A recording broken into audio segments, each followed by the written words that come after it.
Buenas tardes, les damos la cordial bienvenida al tercer taller Intercomisiones IPGH 2021, denominado Escenarios Territoriales ante Eventos Adversos, una mirada desde el sur global.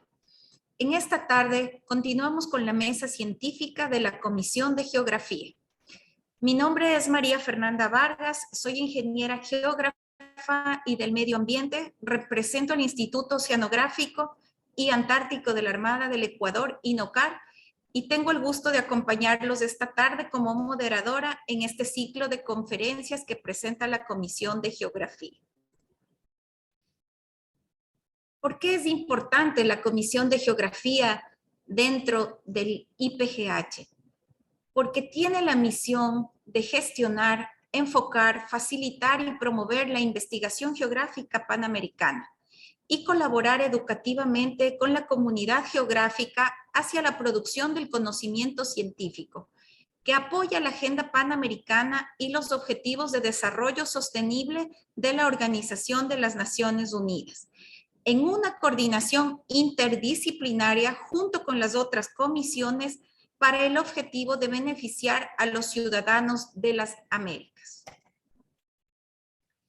Para dar inicio a este ciclo de conferencias, les recuerdo a los expositores que cuentan con un tiempo máximo de 18 minutos para presentar cada tema. Y a nuestros asistentes les recuerdo que las preguntas se realizarán al concluir con la agenda de exposiciones. Voy a dar paso al primer tema, denominado Mapa de Riesgo de Introducción de Fusarium R4T en musáceas.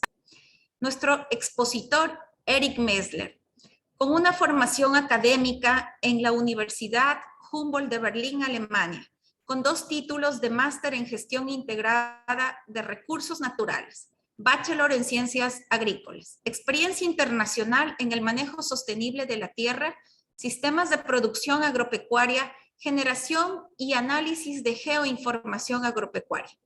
Actualmente, Eric es responsable de la gestión de información agrometeorológica y de riesgos naturales del Ministerio de Agricultura y Ganadería del Ecuador, donde lidera el monitoreo de sequía, áreas inundadas y cuerpos de agua mediante imágenes satelitales, ópticas y de radar, así como la generación de mapas de amenaza, vulnerabilidad y riesgos. Bienvenido, Eric.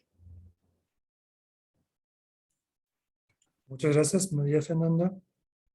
Es un gusto poder participar en este espacio en representación de la Coordinación General de Información Nacional Agropecuaria del Ministerio de Agricultura y Ganadería con el tema del mapa de riesgos que les voy a exponer en este momento.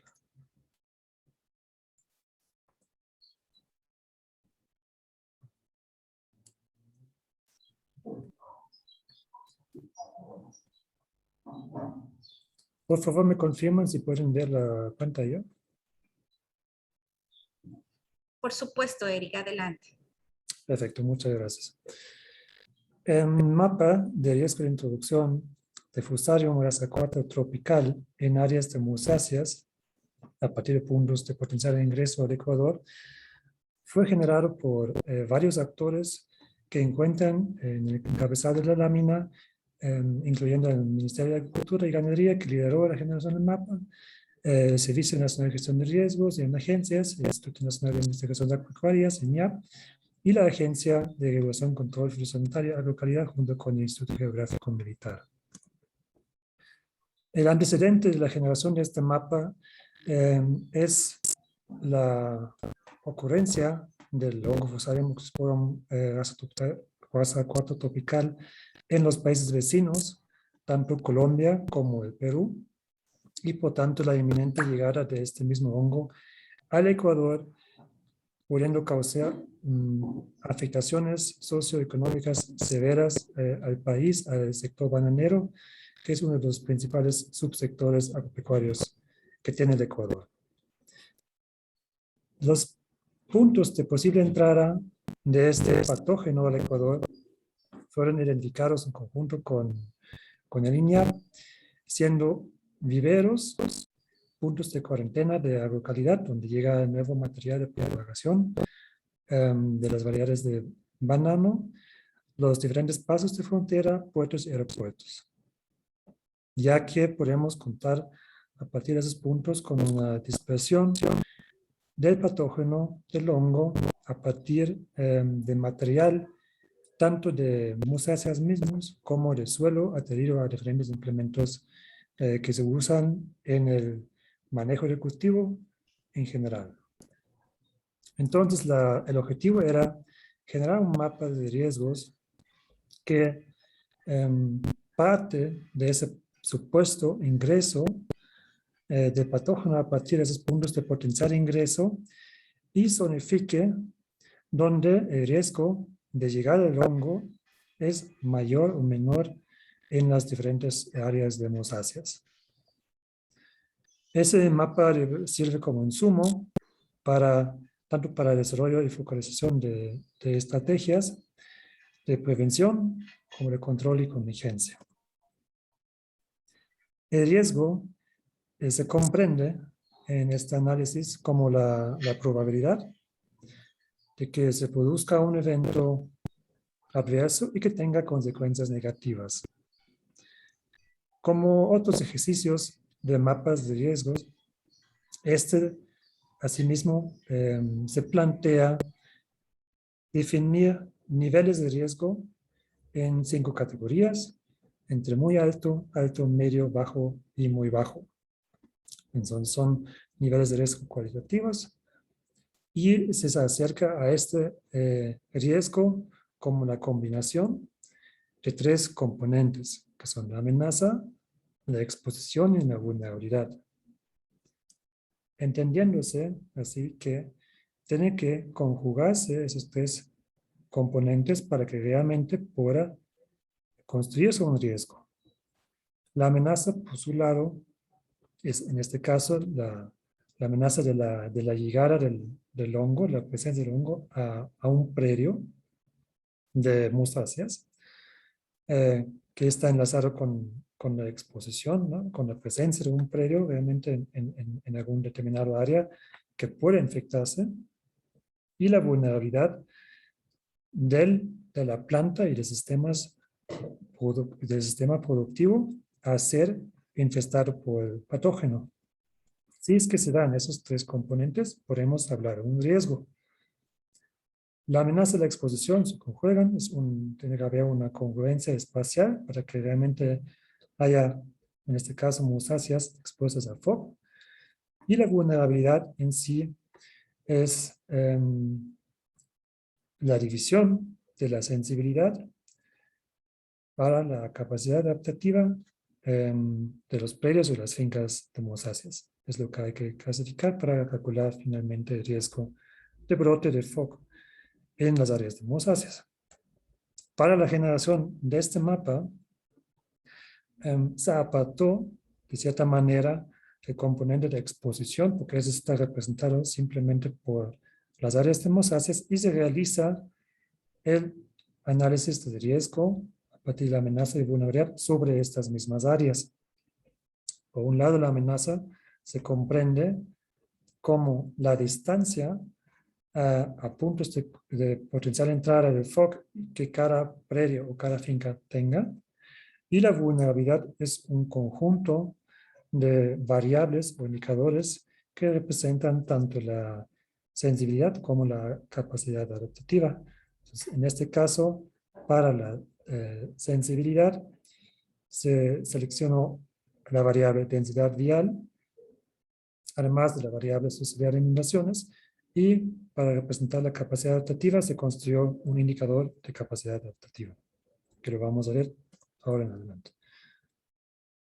Como insumos, se utilizan en primer lugar, se utiliza una capa que define los puntos de potencial entrada del fusarium al país, que son por un lado los puntos de los viveros, los puntos de cuarentena, que Agrocalidad disponga y nos entregó, además de puntos de puertos y entradas principales terrestres al país que fueron identificados por el equipo técnico de MAC sobre las imágenes satelitales.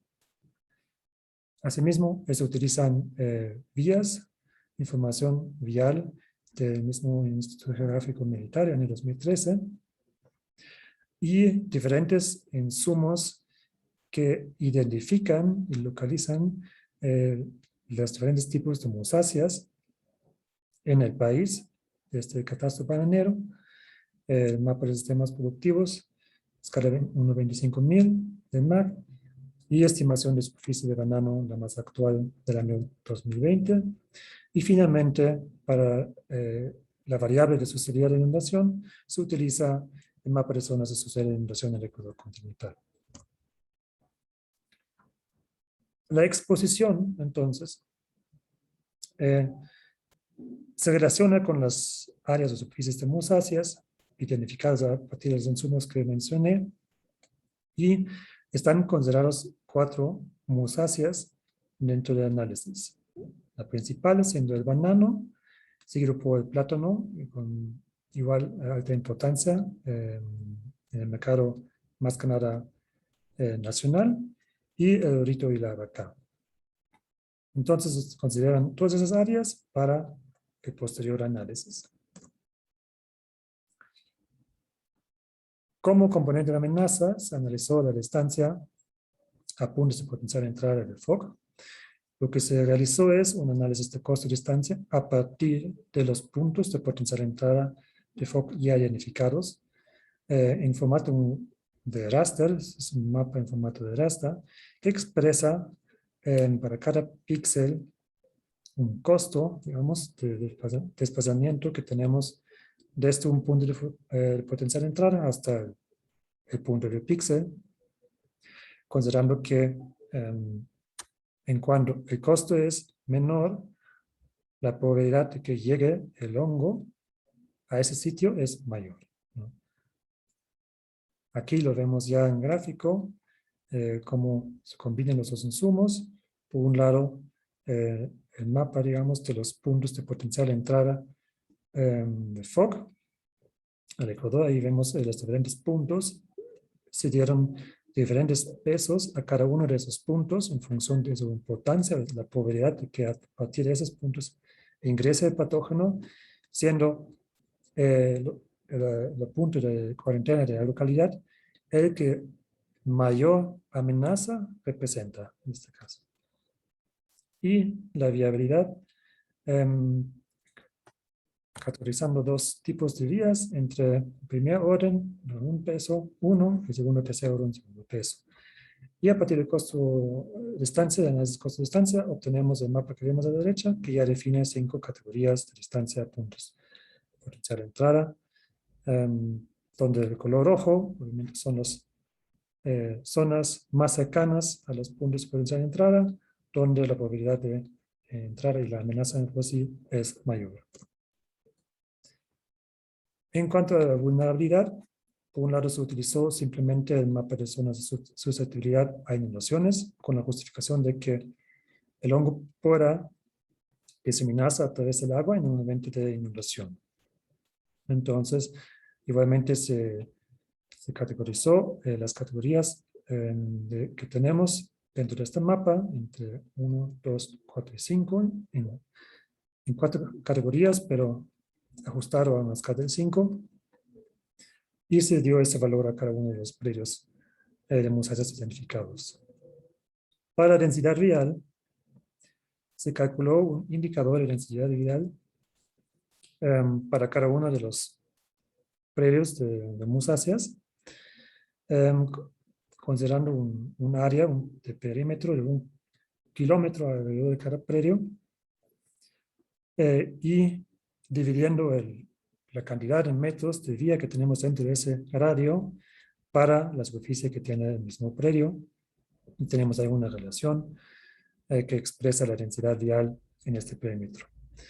Igual con la justificación de que el desplazamiento, el movimiento humano entre las fincas y cerca de las fincas es muy importante para que, bueno, es un factor muy importante que puede contribuir a que ese patógeno llega a las mismas o se propaga entre las mismas, ya que en muchos casos las fincas comparten trabajadores que se mueven entre una y otra finca a partir de un transporte por medio de las vías. Ahí lo tenemos un mapa, entonces como observamos aquí, cada predio tiene un valor asignado de la densidad vial entre muy denso y muy baja densidad, 5 categorías.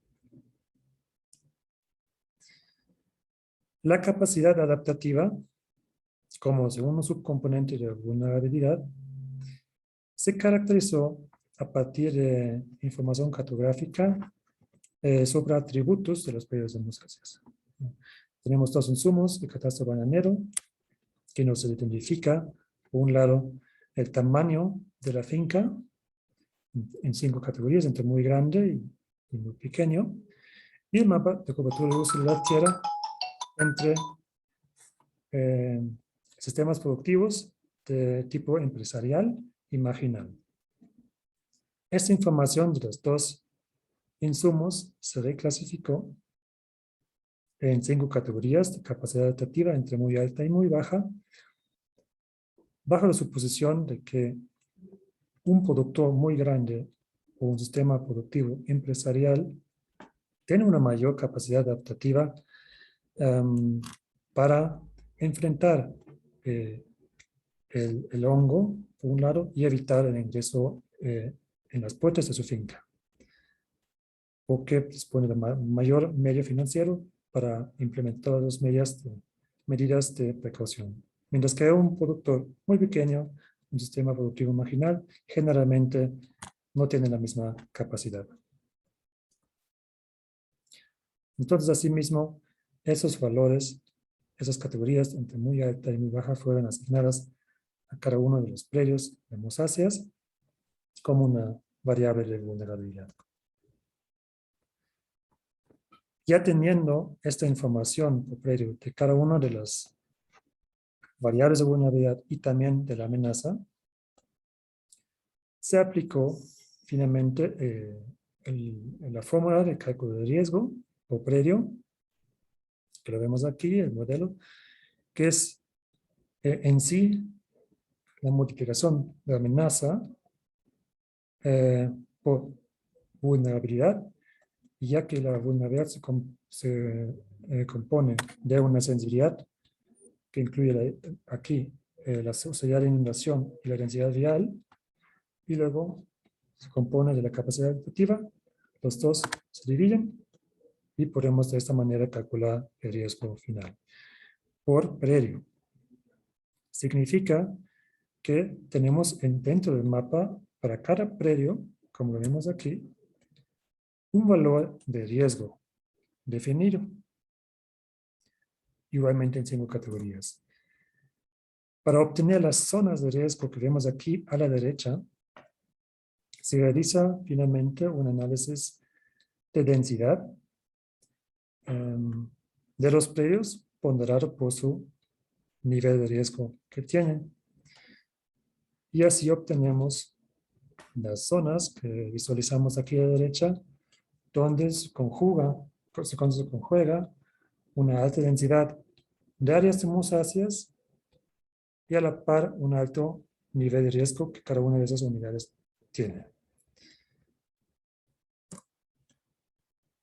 Y el producto final es el mapa de riesgo de introducción de Fusarium morazacuatl tropical en las áreas de musáceas a nivel de zonas, a nivel nacional, como lo vemos en esta lámina. Por el hecho de que el segundo paso de realizar un análisis de densidad y identificar las zonas, este mapa de escala nacional también puede ser reescalado a mayor detalle, por ejemplo a nivel provincial, modificando de cierta manera los valores de análisis de densidad y pudiendo ajustar las zonas de riesgo para que tengan el nivel de detalle necesario en función del nivel de análisis, por ejemplo, en este caso provincial. Entonces, para concluir, el mapa representa el riesgo de cada predio, por un lado, por otro lado, zonas de riesgo que representan la concentración de predios y su propio riesgo, y todo esto elaborado a partir de un análisis de componentes de riesgo entre amenaza, de posible entrada a partir de puntos de posible entrada del Ecuador y vulnerabilidad de factores de sensibilidad y capacidad adaptativa de las fincas de mosáceas. Muchas gracias. Muchas gracias, Eric, por su brillante exposición, sin duda muy valiosa. Todo este conocimiento transmitido para quienes nos acompañan esta tarde. El segundo tema de nuestra agenda se denomina integración de herramientas digitales cartográficas ante nuevas amenazas en las fronteras, en apoyo a ejercicios y operaciones militares. Voy a dar paso a Stalin Cachimuel Paredes. Él es ingeniero geógrafo y del medio ambiente de la Universidad de las Fuerzas Armadas, ESPE, con una maestría en planificación territorial y gestión ambiental de la Universidad de Barcelona, España. Su experiencia laboral se ha centrado en el análisis de la planificación territorial y la gestión ambiental.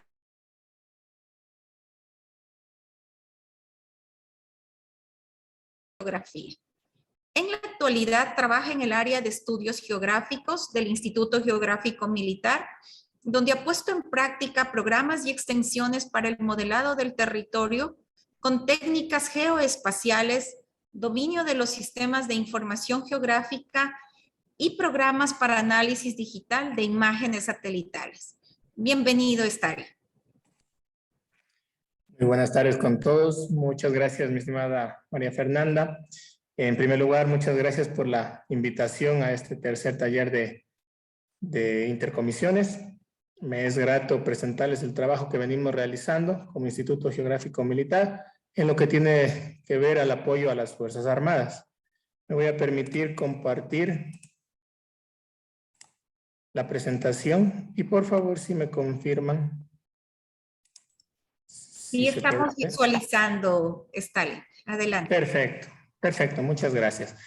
El tema que les voy a presentar es integración de herramientas digitales cartográficas ante nuevas amenazas en las fronteras en apoyo a los ejercicios y operaciones militares.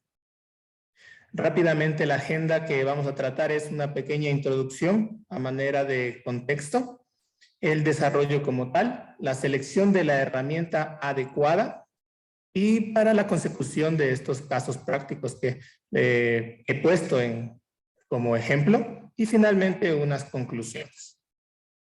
Esta es la justificación primordial por la cual el Instituto Geográfico Militar brinda apoyo constante a las unidades militares y a las Fuerzas Armadas, principalmente por su misión institucional y también por dar cumplimiento al reglamento de la Ley de la Cartografía Nacional.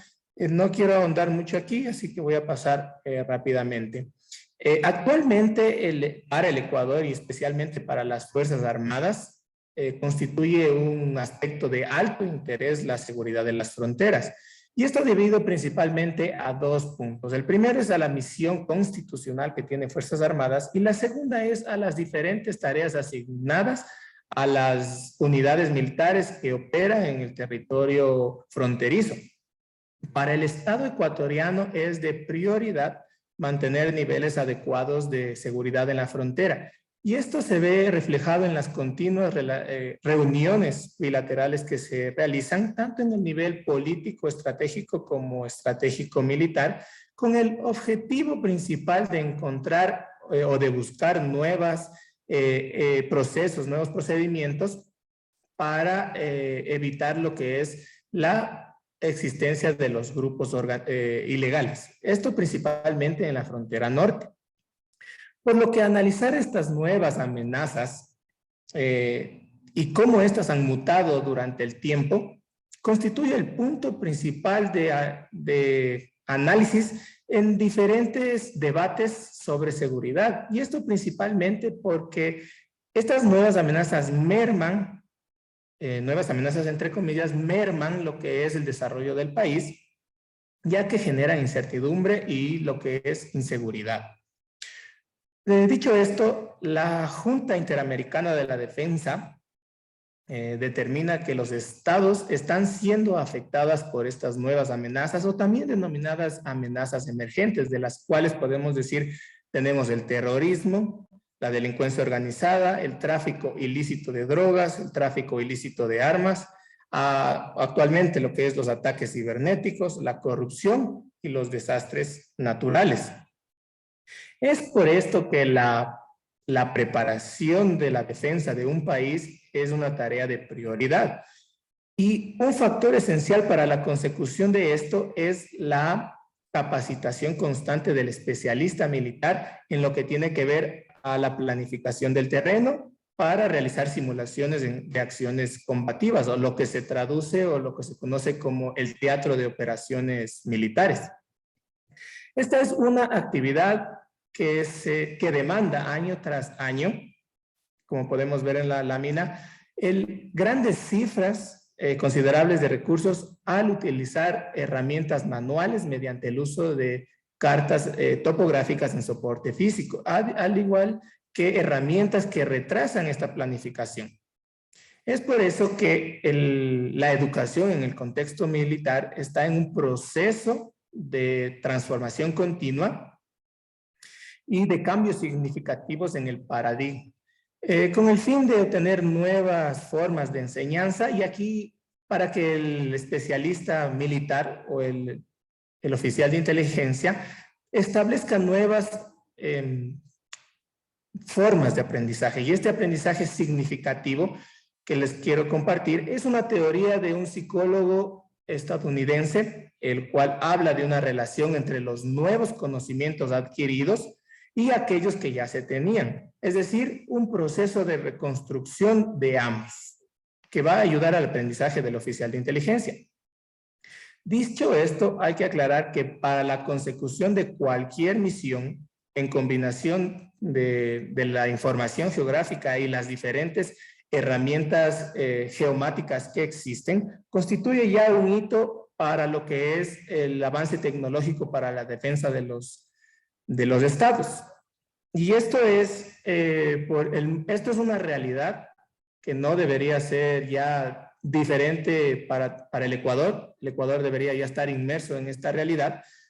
Y es por eso que el Instituto Geográfico Militar brinda apoyo constante a través de las bases de datos de geoinformación actualizadas y el contingente técnico, el personal técnico, para proporcionar información relevante a las unidades militares para el análisis de los factores militares del terreno en cualquier conducción, en cualquier nivel de la conducción militar. El trabajo conjunto que se ha realizado con Fuerzas Armadas y con las unidades militares nos ha permitido recoger una serie de requisitos y demandas, y justamente comprobar el grado de vigencia que éstas tienen en cada unidad. Esto es un análisis muy macro, pero los resultados son muy interesantes, ya que nos ha permitido conocer que existe una mezcla heterogénea de herramientas geomáticas digitales, las cuales son utilizadas por las unidades militares o podrían utilizarse. Por lo que el principal objetivo de este estudio es escoger una herramienta capaz de explotar todos los ejercicios y operaciones militares. He puesto 4 gráficos de los ejercicios más comunes dentro del ámbito militar y, por ejemplo, lo que necesitan las unidades militares resolver es, como ejemplo, en primera instancia es la movilidad o el análisis de la movilidad a pie y en vehículos para su transitabilidad. En el segundo gráfico tenemos, por ejemplo, la dificultad de establecer con exactitud la naturaleza de la vegetación, determinar zonas boscosas, la altura de la vegetación, nuevamente la transitabilidad. En el gráfico inferior izquierdo tenemos, por ejemplo, determinación de zonas visibles y zonas no visibles a través de las cuencas visuales, ya que la mayoría de las unidades militares pretenden infiltrarse o hacer su avance sin ser descubiertos. Y finalmente tenemos el gráfico de la derecha inferior, que es plasmar el terreno en un modelo tridimensional. Esto podría ser significativo, por ejemplo, para la apreciación de la orografía. Dicho esto, cabe recalcar que estos problemas son extraídos de la realidad propia a la que se enfrentan día a día las unidades militares. Es por esto que hemos desarrollado una tabla comparativa con diferentes herramientas y aplicativos que permiten desarrollar o tener ciertas funcionalidades que permiten el análisis del terreno. De izquierda a derecha tenemos lo que es los sistemas de información geográfica. Deben conocer el software libre QGIS y el software comercial ArcGIS. Además de ciertos aplicativos que de alguna manera dan una respuesta a estos problemas, como tenemos el Avenza Maps, el Compe GPS Land, el Orux Maps y el OSI Explorer, que son herramientas geográficas disponibles, libres. Y para no ahondar mucho en esta tabla, voy a tomar 4 puntos importantes para la selección de esta herramienta. En primer lugar, nos podemos dar cuenta que todas estas herramientas son gratuitas, excepto ArcGIS. Y 3 de estas son gratuitas, sí, pero tienen versiones pagadas para tener el acceso a todas sus funcionalidades, como es el Avenza Maps, el Compe GPS y el Orux Map. También podemos ver el año de lanzamiento, que esto solo nos quiere decir la durabilidad de estas herramientas, más no nos quiere decir que la más antigua sea la mejor, o la más moderna o la más vanguardista. Simplemente nos quiere decir que todas las herramientas han ido sufriendo una evolución y una modificación.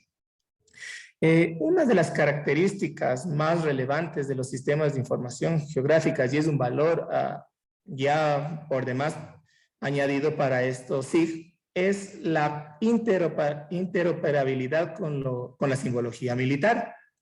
Esto ya es un valor añadido que ganan los sistemas de información geográfica para ser elegidos.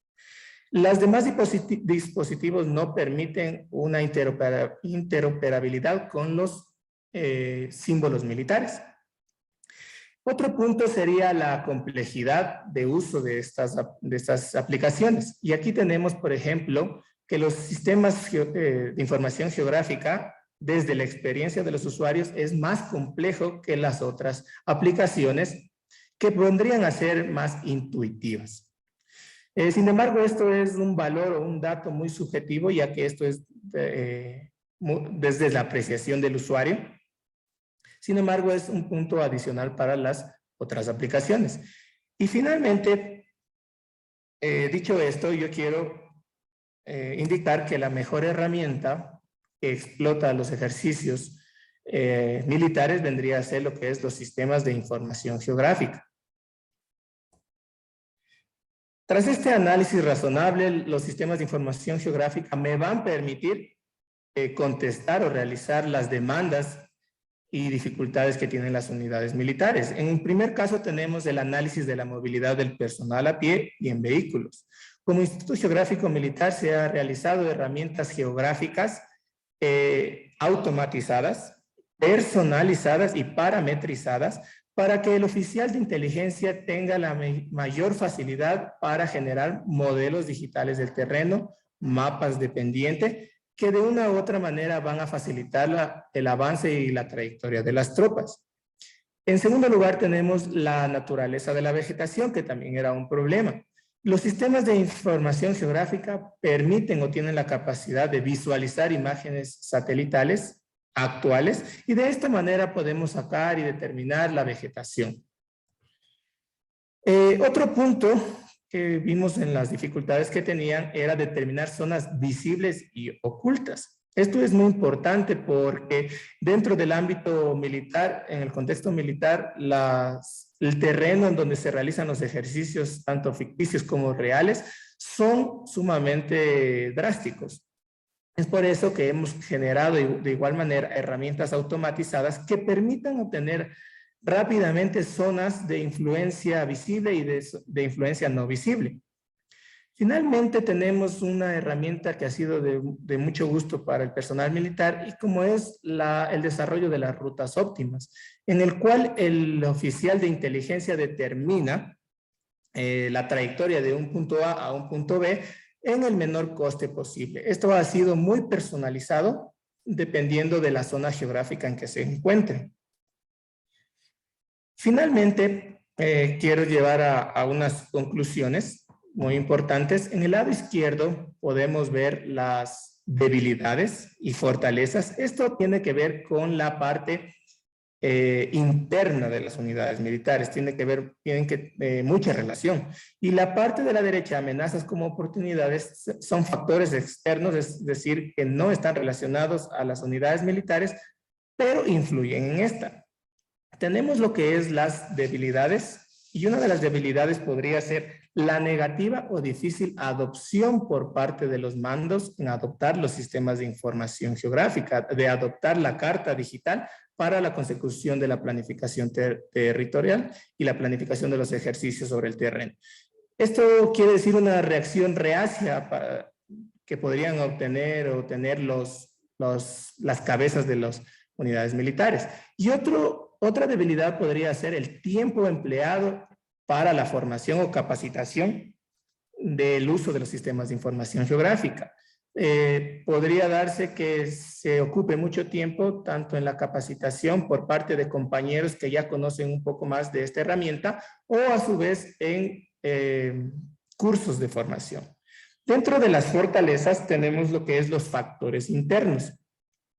Tenemos lo que es la mayor coordinación entre los mandos de las unidades. Esto sería un caso exitoso si es que todas las unidades militares y el personal militar adoptara a los SIG como herramienta principal mediante una estandarización de la herramienta y unificación de procedimientos para lo que es la planeación del terreno.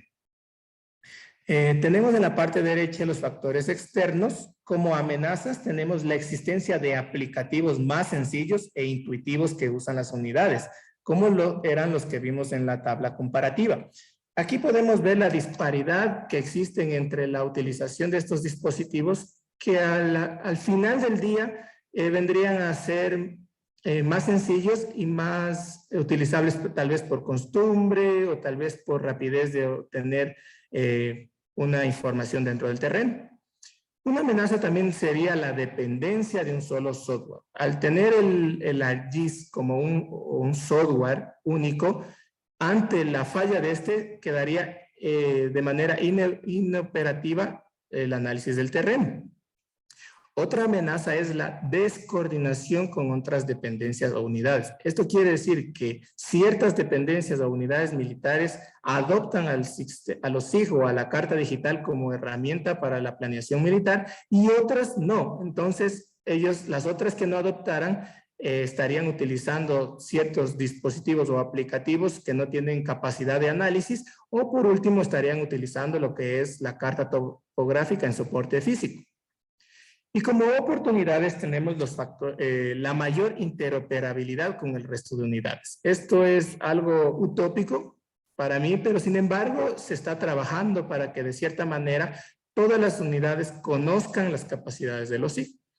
Y otra oportunidad sería la mayor protección ante ataques. Es decir, que al utilizar los sistemas de información geográfica, las unidades militares, al utilizar información reservada, serían los únicos que procesen, analicen y transmitan esta información. Finalmente, yo quiero dejar libre y abierto lo que es una serie de líneas de investigación, sobre todo para el uso de los sistemas de información geográfica para el análisis militar, y fomentar su uso de manera homogénea y estandarizada, ya que como vimos tienen ciertas capacidades que otros dispositivos que solo vendrían a ser de navegación la utilizan. Estos dispositivos solo vienen a hacer ejercicios de conducción o de navegación en el ámbito de la planeación militar, mas no tienen una capacidad de análisis. A continuación les he dejado una bibliografía muy importante y actual de lo que es las herramientas digitales cartográficas en el contexto militar. Muchas gracias. Muchas gracias, Stalin, por tu participación.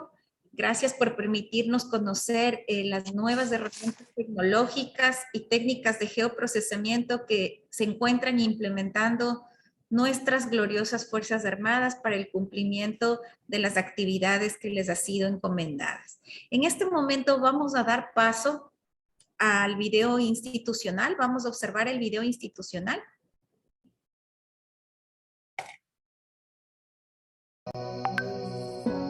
Instituto Panamericano de Geografía e Historia. Es un organismo técnico especializado de apoyo a las organizaciones de Estados americanos, a través de un trabajo colaborativo de 21 países a nivel panamericano. Cuenta con más de 90 años apoyando y contribuyendo decididamente al avance de ciencias que corresponden a su campo de acción: cartografía, geografía, geofísica, historia y ciencias afines. Además, se mantiene vínculos con múltiples organizaciones afines a las áreas de investigación del IPGH, mediante los cuales se brinda colaboración a los Estados miembros.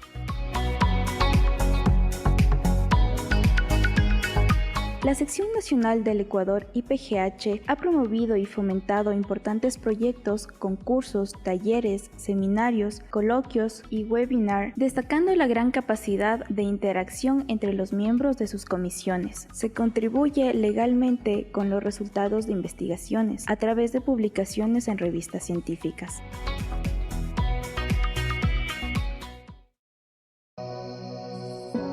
Instituto Panamericano de Geografía e Historia. Es un organismo técnico especializado de apoyo a las organizaciones de Estados americanos, a través de un trabajo colaborativo de 21 países a nivel panamericano. Cuenta con más de 90 años apoyando y contribuyendo decididamente al avance de ciencias que corresponden a su campo de acción: cartografía, geografía, geofísica, historia y ciencias afines. Además, se mantiene vínculos con múltiples organizaciones afines a las áreas de investigación del IPGH, mediante los cuales se brinda colaboración a los Estados miembros.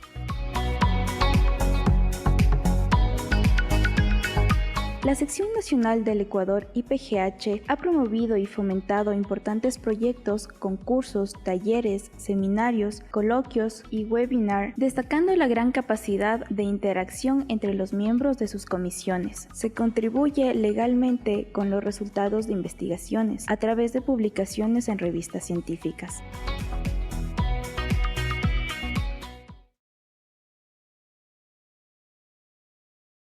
Perfecto, excelente labor que realiza el IPGH. Continuando con nuestra agenda de la tarde, vamos a dar paso al tercer tema: análisis de multiamenazas en el desarrollo de aplicaciones para la reducción de riesgos de desastres. Tengo el gusto de presentar a María Fernanda Pauker, ingeniera geógrafa y del medio ambiente de la Universidad de las Fuerzas Armadas, ESPE. María Fernanda es especialista en comunicación digital, máster en gestión de riesgos de la Universidad Simón Bolívar del Ecuador, presidenta de la Mesa de Voluntariado Ecuador.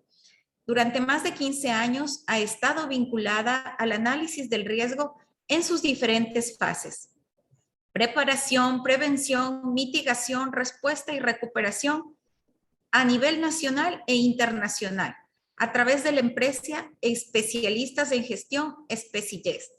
Tiene una trayectoria de más de 22 años en medios de comunicación convencionales y digitales, siendo directora de la primera radio web del Ecuador, Radio Play Internacional.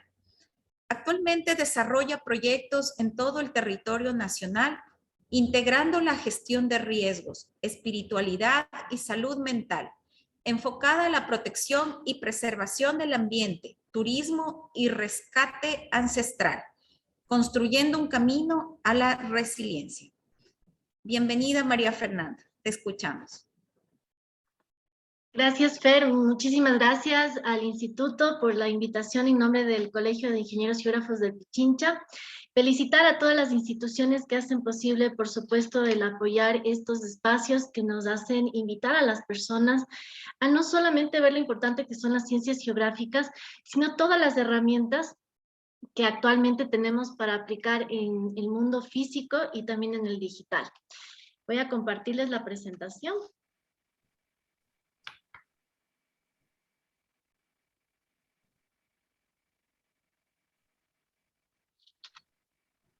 Vamos a ponerle. El objetivo de encontrarnos el día de hoy es justamente hacer de este tema muy amigable, y para aquellos que no conozcan mucho la geográfica, pues invitarles a que reconozcan este tipo de habilidades y capacidades que podemos desarrollar no solo como ingenieros geógrafos, sino como varios profesionales multidisciplinarios que lo que buscan es integrarse también en la reducción del riesgo. El día de hoy vamos a hablar sobre este análisis de estos grandes productos como son las multiamenazas en el desarrollo de aplicaciones, especialmente APPs, para la reducción de riesgos de desastres. Quiero comenzar haciendo como una pequeña introducción entre lo que son las multiamenazas y dentro de lo que sería la gestión de riesgos de desastres. Cómo las multiamenazas pueden incrustarse en este proceso tan importante que es la reducción de riesgos.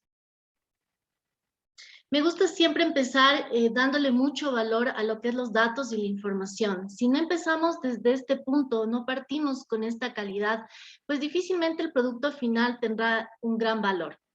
Por eso es que hoy les invito a tener esta mirada que va desde los datos de valor para obtener información con valor. Cuando nosotros trabajamos en campo, debemos hacer una verificación total de fuentes, y cuando vamos al escritorio, también con nuestro equipo, que debe ser multidisciplinario, pues darnos cuenta que esta información de valor, estos datos obtenidos, también deben pasar por procesos y metodologías que nos permitan alcanzar confiabilidad, calidad y veracidad.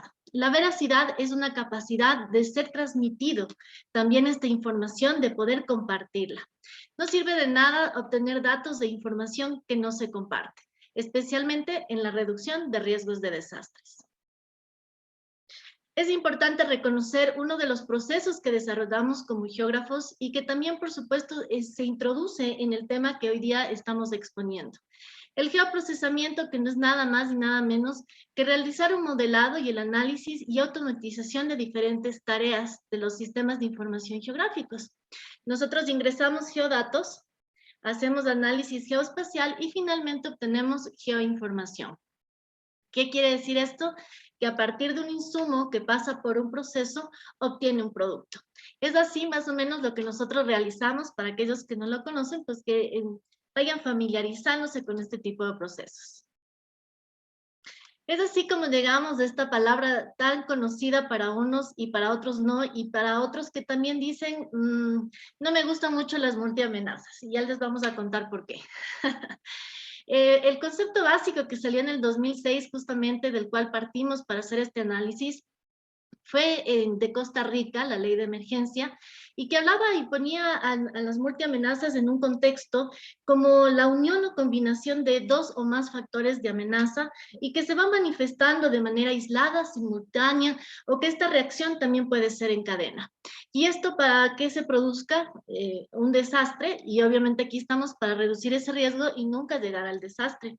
Las cosas han ido cambiando y por supuesto es así como nos vamos adaptando a los nuevos conocimientos, nuevos conceptos, teorías y técnicas, así como metodologías que se van incrustando para poder sacar mejores resultados y más efectivos.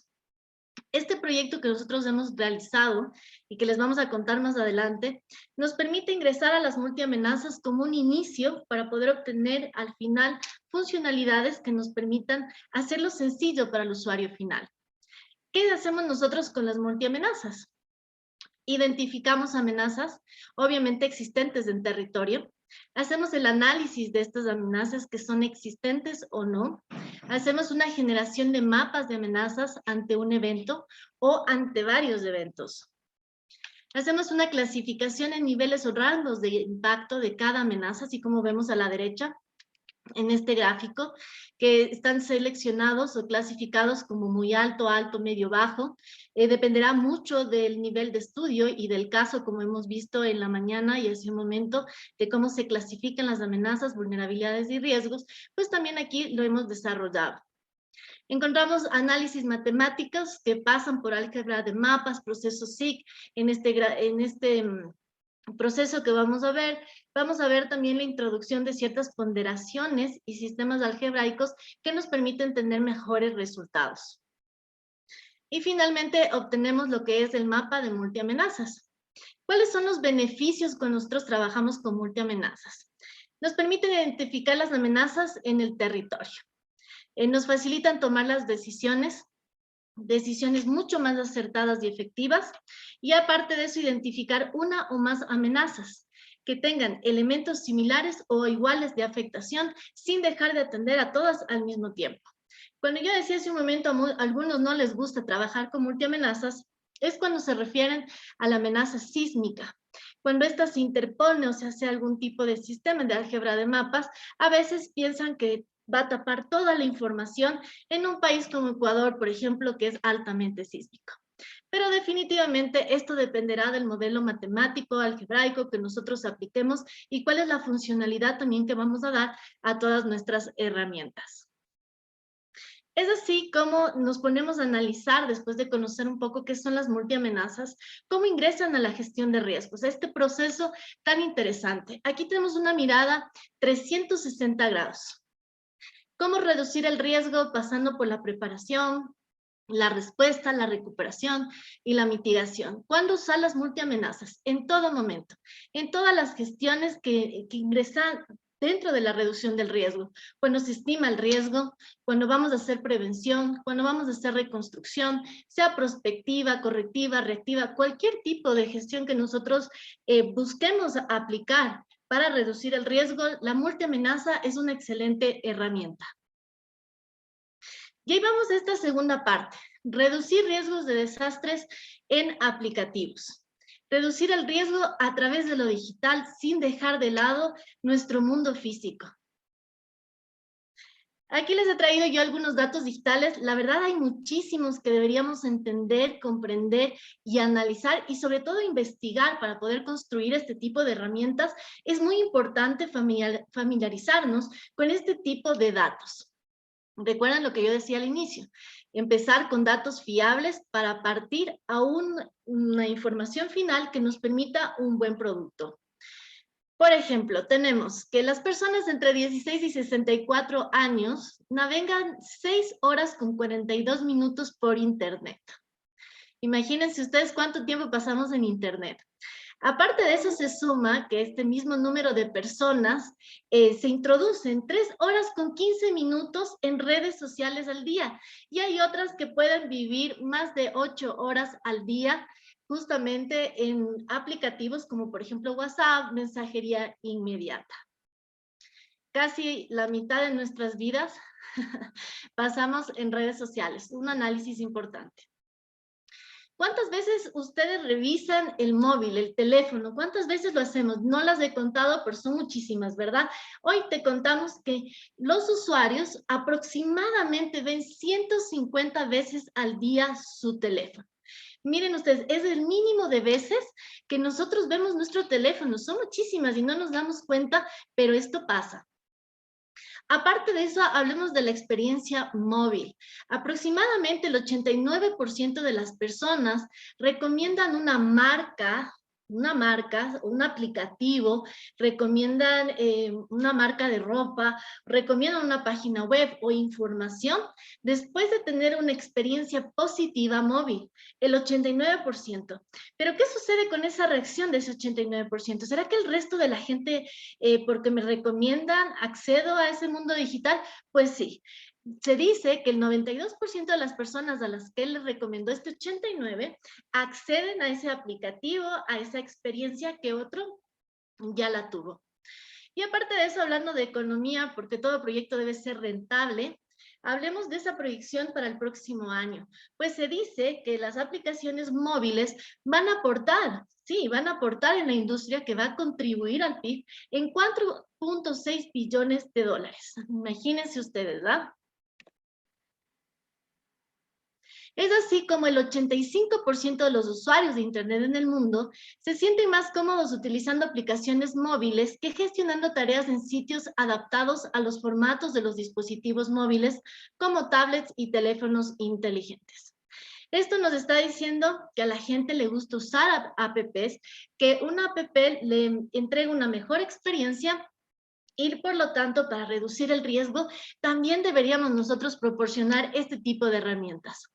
Ahora, yo les he traído 3 ejemplos que ya los hemos aplicado desde hace muchísimos años, más o menos desde el año 2010, que han tenido diferentes aplicaciones de introducción, tanto a la empresa privada como pública como internacional.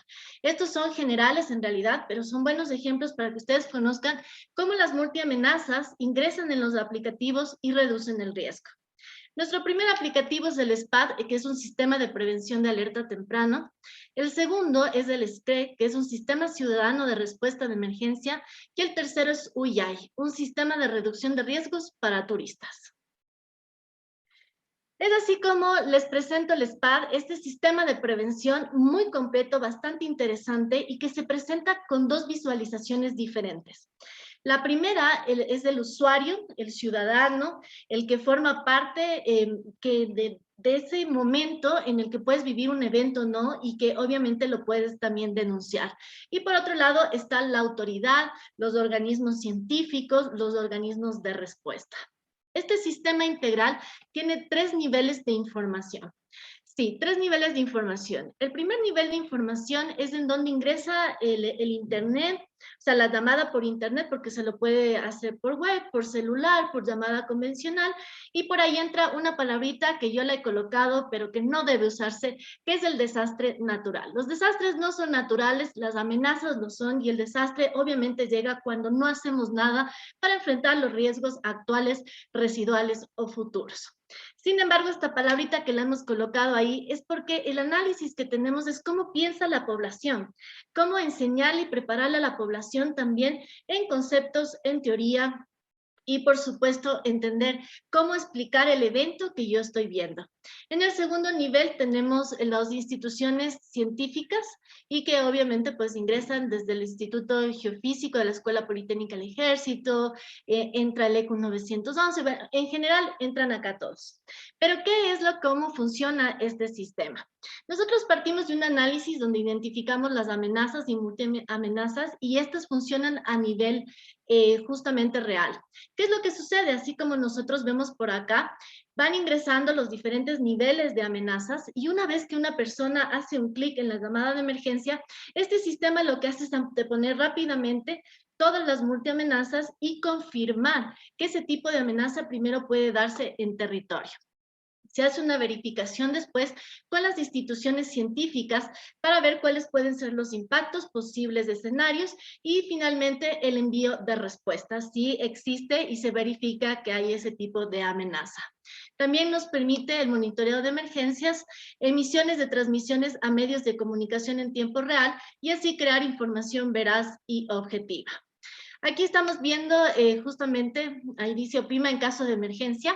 Este sistema es súper interesante porque funciona con o sin internet y lo que también es muy importante es que es amigable para todo usuario. Es solamente tener el aplicativo y poder decir está erupcionando, hay un deslizamiento. Bueno, depende mucho de la amenaza no solo natural, sino también antropogénica. Una de las opciones súper interesantes que encontramos aquí es que se puede identificar la ubicación exacta del usuario. Podemos tener los mapas de ubicación también no solamente en su área de física como tal, sino también en diferentes niveles que nos ayudan a entreponer amenazas, riesgos y vulnerabilidades. Por otro lado, tenemos algunos detalles en cuanto a la información directa su estado civil, su profesión, o sea, es una conexión bastante ardua de la información. Acá tenemos en cambio la presentación del órgano de respuesta, que puede ser el ECU 911, bomberos. Hemos desarrollado este APP para empresas, por ejemplo, cuando tienen alguna emergencia en una camaronera, etcétera, tienen sus grupos pues de seguridad y ellos son los que dan la respuesta.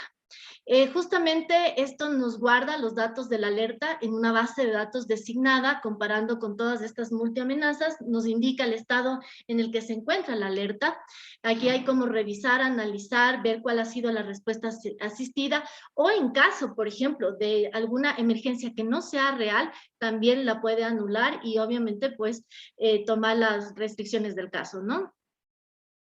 Así tenemos que este sistema de prevención de alerta temprana nos da como opción de contenido también incluir diferentes tecnologías, en este caso el uso de drones en 5 puntos diferentes para una supervisión de emergencia en caso de confirmación de la amenaza, o sea, del evento. Esta verificación es para observar los diferentes niveles de impacto de la amenaza y también los posibles efectos. En cuanto a la funcionalidad, pues nos permite con la constatación del evento, si son deslizamientos, terremotos, erupciones o si existen justamente multiamenazas, videos en línea de los sucesos y mensajes en caso de que haya que evacuar directamente a los habitantes a través de mensajes de SMS. Por ahí también tenemos una parte que es importante resaltar que nos permiten esta ejecución y la tecnología, es activar los sistemas sin internet. Como decía hace un momento, funciona con conexión automática a varias redes, tiene una cámara con activación automática y reconocimiento facial a través de inteligencia artificial y una activación automática de ubicación y también de rastreo. Puede ser que pase un sismo, un terremoto y hay que rescatar a la persona que envió la señal de emergencia. Algo interesante que nos gusta incluir es justamente la experiencia del usuario como tal directamente, que se sienta parte de nuestras aplicaciones y se sienta parte de la reducción del riesgo. Estos sistemas de usuario, por ejemplo, es luz estroboscópica, que es para rescatar, para el rescate en llamadas de emergencia, que lo pueden ver los rescatistas, lo pueden ver los perritos. Sirena es un sonido de emergencia bastante alto. El pito, que es el sonido bajo de emergencia para perritos de rescate, entre otras herramientas que se incluyen en el sistema. El siguiente ejemplo es el SCRE, que es un sistema ciudadano de respuesta a emergencias. ¿Qué nos permite este sistema? En cambio, es diferente. Este sistema nos permite construir resiliencia a partir de la preparación para lograr llegar pues, a este objetivo. Pasamos por una parte que entrega este aplicativo que es teórica, en donde se plasman conocimientos básicos de la gestión del riesgo, procesos de amenazas, alertas, reconocer los eventos, saber cuáles son las vulnerabilidades, saber cuáles son los riesgos de mi territorio. En esta parte, el usuario puede conocer cada uno de los detalles que existen desde su casa, barrio y en general a nivel nacional. Tenemos también la segunda parte en la que clasificamos obviamente pues este aplicativo y es la contingencia. Son planes del COE, puede ser planes barriales, planes familiares, en general aquí ingresa toda la información y empieza a construirse, constituirse en planes realmente fortalecidos. Aquí van procesos que deben conocer los ciudadanos, cuáles son los protocolos y cómo nos vamos a manejar en caso de cualquier tipo de evento. Ahí va otra parte que es la evacuación, en donde ingresan estos mapas, estas multiamenazas, estas vulnerabilidades, mapas de riesgo. En general ingresan toda esta información en mapas en tiempo real, en donde en el momento necesario, primero, antes de que pase el evento, nos enseña cuáles son las rutas cercanas, cuáles son los sitios seguros, cuáles son los albergues, para que la persona vaya preparándose en caso de. Cuando ya pasa el evento, lo que hace este sistema es encender cuáles son los sitios a los cuales podemos evacuar y en caso de que alguno sea afectado, sale ahí una nota diciendo, cuidado, este ya no es un sitio seguro. Como vemos ahí, una utilidad magnífica y excelente en cuanto al uso de estas herramientas y productos como son las multiamenazas. Y finalmente, tenemos nuevamente esta parte de emergencias, son herramientas de rescate, cámaras, sonido, luz, plan de contingencia familiar, mochilas. Hay absolutamente toda la información para podernos preparar en lo que ya hoy no se habla en el antes, durante y después de un evento, pero que aún así la población lo sigue reconociendo como ese proceso, y es así como este aplicativo desarrolla este tipo de información. Estimada Fer, te recuerdo que tienes 2 minutos para concluir tu ponencia. Perfecto, Fer, gracias. Aquí y rápidamente les presento otro producto que es el Uyay. Uyay quiere decir emergencia, Uyay ayuda. Es como una llamada para que nosotros reduzcamos el riesgo, y esta vez es desde los turistas. Esta aplicación nos ayuda a crear rutas seguras, experiencias con conocimiento, que antes que un turista venga al Ecuador o que sea oriundo del Ecuador, pueda justamente preparar su viaje. ¿Qué llevar? ¿Qué pasa en caso de emergencia? ¿Qué seguro necesito? ¿Qué pasa a mi arribo? El momento que llego y me bajo en Ecuador, este aplicativo se instala automáticamente y nos ayuda a activar todos los sistemas GPS, mapas y lugares seguros. Cosa que cuando uno llega se queda totalmente tranquilo, porque antes de llegar obtuvo ya habilidades y capacidades y conocimientos para enfrentar el riesgo. Aquí ustedes ven algunos detalles de lo que es este aplicativo. Es inclusivo, entrega información veraz y oficial para enfrentar la infodemia, que es otra gran amenaza de comunicación. Por supuesto, también está la parte de evacuación y la reducción de riesgos de desastres. Como comunicadora digital, quisiera darles algunas consideraciones que me parecen importantes y recomendaciones. No existe un buen aplicativo ni proceso si nosotros no tenemos un propósito. El propósito tiene que ser colectivo para que juntos podamos crecer en esa resiliencia. Debemos tener establecido un resultado. Para nosotros es salvar vidas. Tener usuarios finales que para nosotros todos merecen ser salvados. Y por supuesto, con creatividad, estrategia y metodologías, reducir el riesgo. Y finalmente, solo darles estos consejos muy importantes. Hay que ser creativos, hay que crear comunidades digitales, hay que obtener e incluir herramientas ágiles y efectivas, fabricar multimedialidad, interactividad, innovación. No porque sea algo científico, algo técnico, alejémonos de eso que tiene que ser creativo y que tiene que llamar y marcar en cada persona un interés para siempre regresar. Y para terminar, solo recordarles que la resiliencia la construimos juntos, adaptándonos a lo actual, sin dejar nunca nuestra humanidad. Si no construimos primero valores y principios, difícilmente podemos construir esa reducción de riesgos para llegar a la resiliencia. Muchas gracias. Muchas gracias, estimada Fer, por tu brillante exposición. Voy a dar paso al cuarto tema de la tarde: escenarios post-pandemia, el sur global, una mirada desde la geografía. Tenemos a nuestro expositor internacional, Paulo Roberto Vaqueiro. Es licenciado en Geografía por la Universidad Federal de Bahía. Tiene una especialización en Gestión Ambiental por la Universidad Católica de Salvador. Tiene un máster en Geografía por la Universidad Federal de Bahía y un doctorado en Geografía por la Universidad Federal de Pernambuco. Profesor asociado de Geografía y del programa de posgrado en Ciencias Ambientales de la Universidad Federal del Oeste de Bahía, en Barreiras. En la actualidad dirige el grupo sobre dinámica espacial y desarrollo territorial, con una amplia experiencia en geografía urbana, geografía histórica y geografía del turismo. Bienvenido, Paulo. Gracias, Fernanda. Buenas tardes con todos y con todas. Quisiera agradecer a los colegas que organizaron este taller y bueno, decirles que es un gusto y un honor compartir este momento con ustedes. De pronto, me gustaría pedirle disculpas por mi portuñol, pero intentaré hablar despacio a ver si me pueden comprender mejor. Voy a poner una pantalla.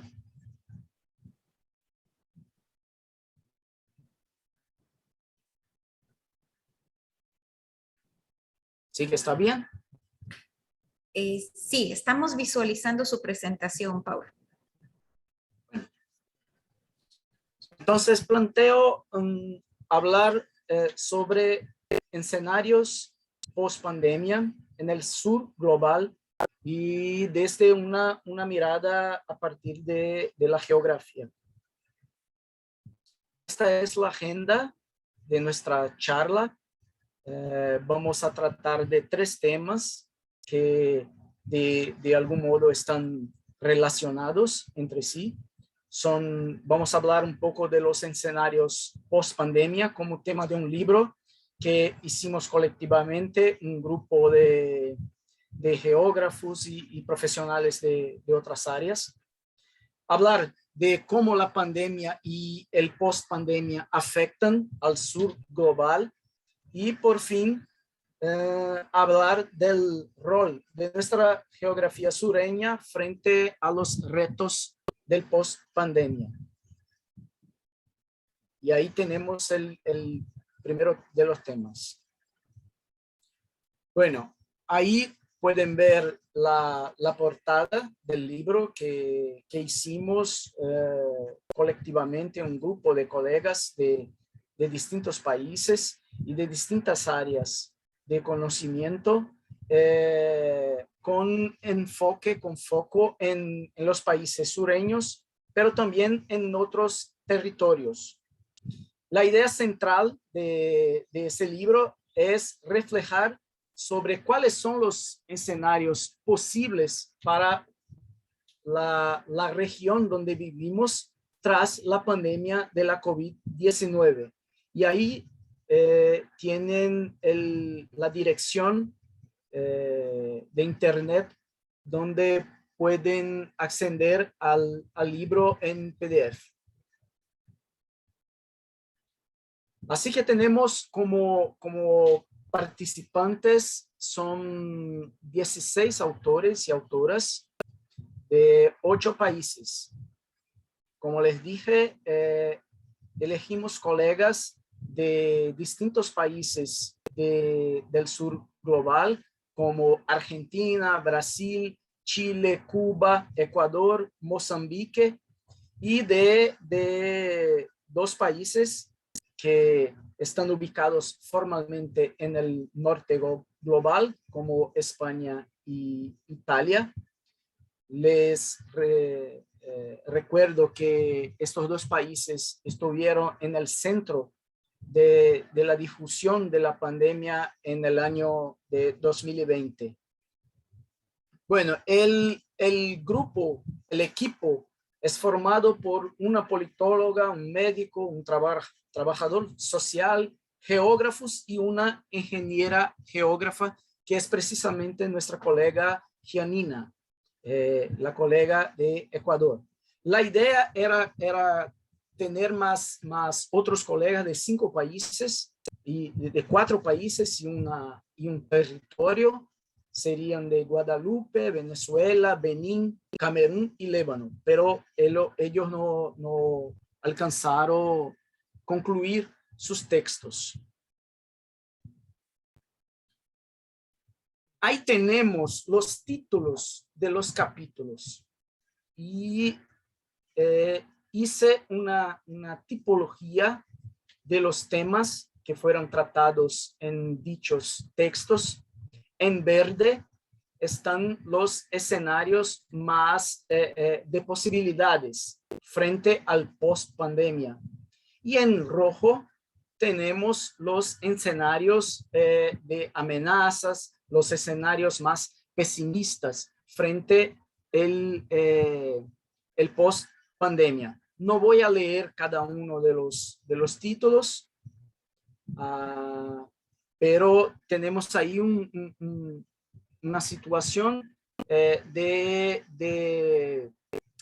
textos que miran al futuro como una amenaza o una amenaza y aquellos que miran al futuro como posibilidades.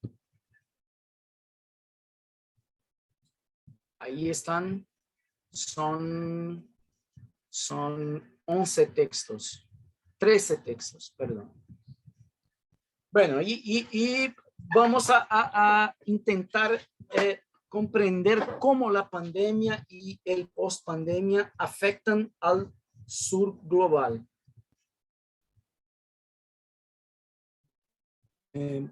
Para alcanzar, comprender este contexto, hicimos una hemeroteca digital buscando informaciones sobre los principales problemas que nos han ocurrido en el periodo pandémico, especialmente en países del sur global y otros territorios de esa grande región. Así que tenemos 5 grandes problemas. El aumento de casos de xenofobia y racismo. El año de 2020 hubo muchos casos de xenofobia con chinos a causa del punto de inicio de la pandemia, y a lo largo del año de 2021 con los africanos, especialmente ahora con la difusión de la nueva variante Omicron, que tuvo inicio en África del Sur. Un otro problema identificado son las desigualdades regionales en el acceso a las vacunas. Hay países, mismo en el sur global, donde hay índices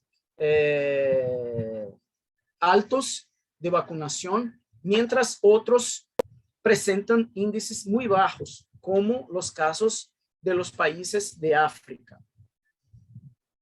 Un tercer punto sería el aumento de los niveles de pobreza y hambre, con ese problema siendo identificado de modo candente en Latinoamérica. Latinoamérica es la región global con más problemas identificados relacionados al aumento de los niveles de pobreza y de hambre. El incremento de la crisis migratoria, como se puede ver en todo el mundo, y los países del norte están cerrando sus fronteras, utilizando la excusa de la COVID-19. Entonces la COVID-19 es una excusa para el cierre de las fronteras, y las nuevas crisis económicas en todos los países del sur global, pero especialmente en América Latina. Entonces identificamos a partir de esa hemeroteca digital esa tipología principal de problemas a lo largo del periodo pandémico. Y ahí podemos pensar los escenarios del post-pandemia. Hay 2 tipos de escenarios principales: los optimistas y los pesimistas o realistas. Depende del punto de vista. Entonces, de los escenarios optimistas tenemos 2 principales. El primero dice que habrá un incremento de solidaridades orgánicas y el surgimiento del periodo popular de la historia, como nos dice Milton Santos. Para Milton Santos, la experiencia de la escasez entre los más pobres va a hacer con que surja un periodo popular de la historia, un periodo de solidaridad orgánica como norma. Y ese sería, por lo tanto, uno de los escenarios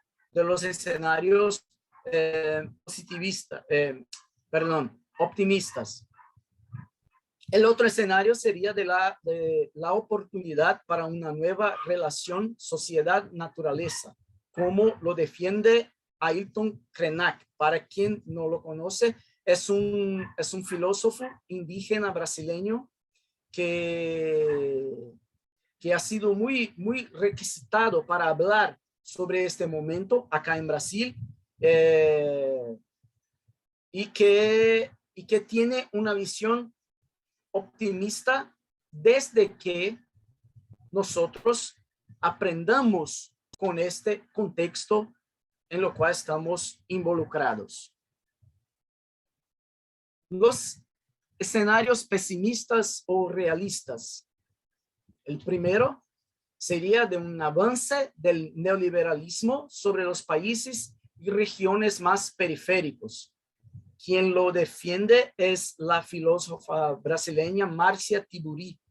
Ella dice que como hubo una paralización de las ganancias capitalistas, hay que hacerlo de modo muy rápido. Entonces, con el fin de la pandemia, hay una tendencia a que se tenga un fuerte avance del neoliberalismo en países del sur global. Y Michael Lovy, un sociólogo acá de Brasil, defiende que hay una fuerte tendencia a que gobiernos fascistas ascendan al poder a partir de soluciones democráticas para las crisis en plural.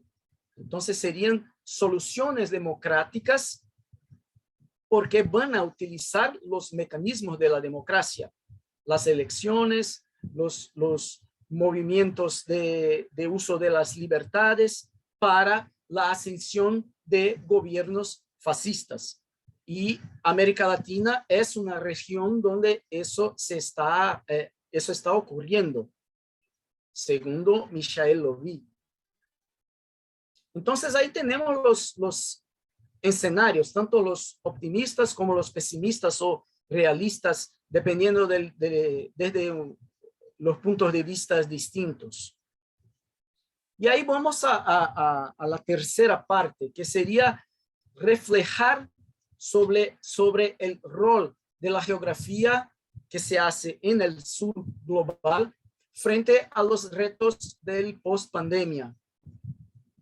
Y ahí identificamos entre muchas acciones que la geografía puede hacer frente, 4 principales. La primera, hacer frente a los problemas de la educación en el contexto de la precarización. Nosotros, los profesores, los maestros, las maestras, probamos que es posible trabajar bajo un cuadro de precarización con nuestras clases remotas. Esto está suficientemente probado. Entonces hay que preguntarse lo siguiente, ¿cómo la geografía puede contribuir para un debate por el derecho a la educación?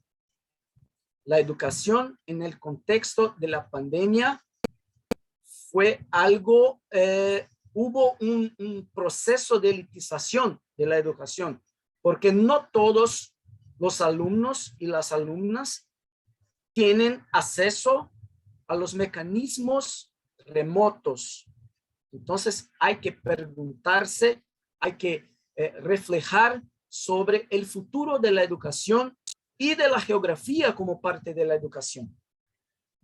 Acá en Brasil estamos viviendo un momento de reforma educacional con la pérdida de horas de clases de geografía, de historia, de sociología y de filosofía.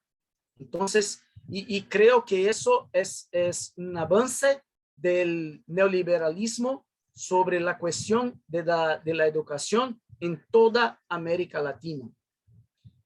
El segundo tema es lo de las geopolíticas del periodo post-pandémico. Entonces hay que preguntarse qué nuevas geopolíticas en qué nuevas geopolíticas vamos a vivir en un futuro próximo y cómo estas nuevas geopolíticas van a afectar el sur global.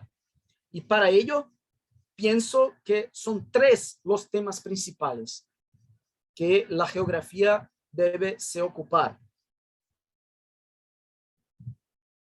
Son ellos: las relaciones entre Estados Unidos y China, el avance de los fascismos y el multilateralismo. Vivimos en la década precedente un momento muy positivo en términos de avances democráticos y del multilateralismo en Latinoamérica, y las relaciones entre Latinoamérica y los países de África, los países de Asia, o sea, las relaciones sur-sur. Pero ahora no sabemos cómo va a ser una vez que hay un nuevo reto frente al imperialismo estadounidense y al imperialismo chino sobre América Latina, África y Asia. El tercer tema sería el tercer rol, sería sobre los estudios de geografía de la salud y del hambre. Hay que comprender la difusión y localización de las enfermedades. Hubo avances muy grandes en la geografía de la salud a partir de la agenda de la pandemia. Eso no se puede negar. Y hay que aprovechar el acúmulo de conocimientos para nuevas investigaciones. Pero todavía no hicimos lo mismo frente al problema del hambre. Los geógrafos y las geógrafas aún no han trabajado, no han trabajado sobre el tema. Y este es un problema que debemos enfrentar. Y por fin,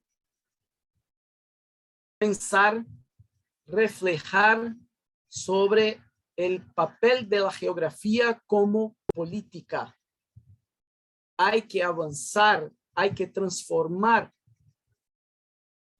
y desde una geografía política hacia una geografía como política.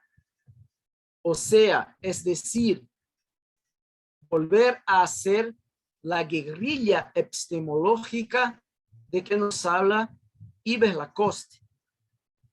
Necesitamos de posicionamiento político de los geógrafos y de la geografía frente a las amenazas del fascismo, del hambre, de los problemas de salud que ahora vivimos.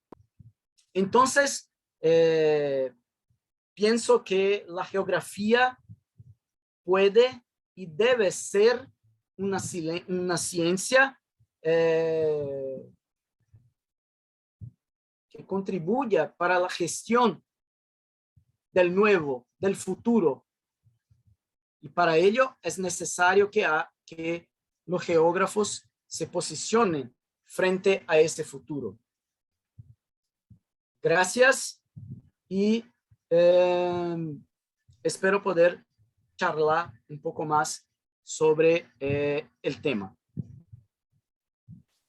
Agradecemos a los expositores quienes nos han aportado el día de hoy con sus valiosos conocimientos e investigaciones.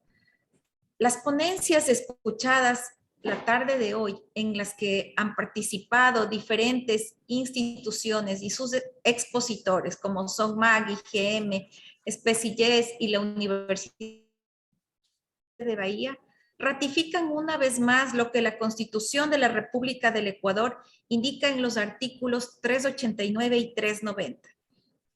Artículo 389. El Estado protegerá a las personas, las colectividades y a la naturaleza frente a los efectos negativos de los desastres de origen natural o antrópico, mediante la prevención ante el riesgo, la recuperación y mejoramiento de las condiciones sociales, económicas y ambientales, con el objetivo de minimizar la condición de vulnerabilidad. Artículo 390. Los riesgos se gestionarán bajo el principio de descentralización subsidiaria, que implicará la responsabilidad directa de las instituciones dentro de su ámbito geográfico. Por tanto, es importante y necesario el apoyo económico, técnico y científico que nos permita a nivel país investigar y monitorear las amenazas latentes, así como las medidas de prevención que deben adoptar todas las instituciones dentro de sus competencias para minimizar el efecto de los eventos adversos. Recordando que la gestión de riesgos es un eje transversal a los objetivos que se plantean en el Plan de Ordenamiento Territorial a nivel nacional. Las vivencias de los países de la región deben ser consideradas como lecciones aprendidas para mejorar leyes y ordenanzas que en materia de gestión de riesgos nos lleven a salvaguardar la vida. Una población bien informada y capacitada en ayuda de la tecnología será resiliente ante cualquier fenómeno, creará conciencia del cuidado de su entorno y será capaz de responder y colaborar con los organismos de rescate.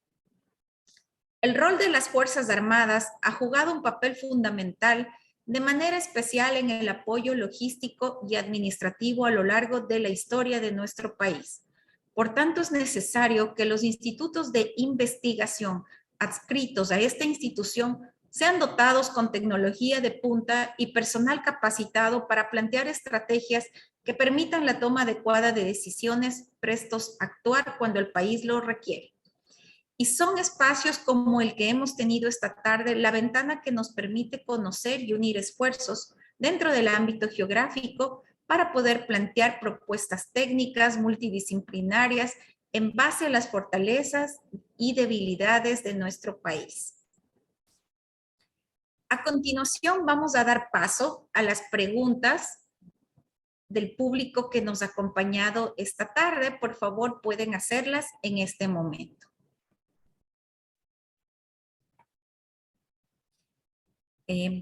Voy a dar paso a ciertos comentarios. Rosario Botino, excelentes exposiciones. Tenemos una pregunta realizada por María José Vizcaíno, quien felicita a los exponentes por sus excelentes intervenciones. Es una pregunta para todos los expositores. ¿Cuál es su perspectiva a futuro de la modernización y uso de herramientas tecnológicas que nos permita mapear el territorio desde una mirada más humana ante estos eventos adversos, como plagas, pandemias, desastres a causas de eventos naturales? Muchas gracias. Por favor, si me ayudan. No sé si empiezo yo. Adelante. Gracias, gracias a todos los que están presentes. Felicitaciones pues a todos los expositores. Yo pienso que no hay que irnos al futuro, sino empezar ya el hoy. Es ahora cuando tenemos que accionar para que los riesgos futuros puedan reducirse hoy desde este momento que estamos nosotros conversando. En realidad la inclusión de la tecnología, la inclusión de todo este mundo digital, de todas las herramientas, ya son parte de nuestro día a día. Y de alguna manera nosotros como técnicos, como científicos, como investigadores, tenemos que tratar de adaptarnos a esta realidad y pensar que debemos, no sé si vale la redundancia, iniciar creando comunidades digitales que se interesen en nuestro trabajo. Cuando nosotros pensamos hacerlo masivo, de alguna manera en lo digital, no estamos pensando racionalmente en el sentido de que debemos ir de una a lo gigante, cuando debemos ir construyendo paso a paso. Eso es en el mundo digital para pasar al mundo físico. Yo diría que solamente es el ánimo, las ganas que nosotros pongamos en reducir el riesgo. Como decía Paulo, nos faltan algunos temas muy importantes como la alimentación, entre otros en los cuales tenemos que incluirnos, así que todas nuestras actividades deberían basarse no solo en los ODS, sino en prácticas reales, entendiendo que somos vulnerables, que esa humanidad se basa en valores y principios, y que todas las herramientas deben basarse en esto para construir, como yo decía al final de la presentación, esa resiliencia, que va poco a poco desde lo individual hasta lo local, y de lo local a lo nacional, y así a lo global. Gracias, Fer, por tu respuesta. Yo también quiero participar en la respuesta a la pregunta de María José. Y bueno, el Instituto Geográfico Militar fue parte de la sala situacional en los inicios del COVID, y ante una rápida respuesta tuvimos que utilizar los sistemas de información geográfica y sobre todo el conocimiento. No hubo tiempo para consultas, para analizar, más bien el conocimiento que ya se tenía se evidenció en la generación de, por ejemplo, los cercos epidemiológicos. Entonces, estas herramientas geomáticas digitales de verdad son muy útiles. Sin embargo, quedan en eso, son unas herramientas.